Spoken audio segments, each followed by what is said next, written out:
पुरा आनन्द मजाले हाँसेर फल फाल्दिनुहोस् सब पीडा सबै शरीरको सबै अङ्गहरूमा खुसी फालिदिनुहोस् सबसँग काम गर्दैछ सबैले सहज काम गर्दैछ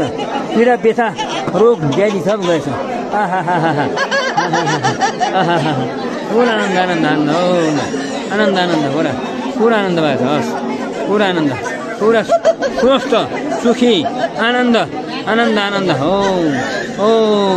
ईश्वर हे दिव्य आत्मा हो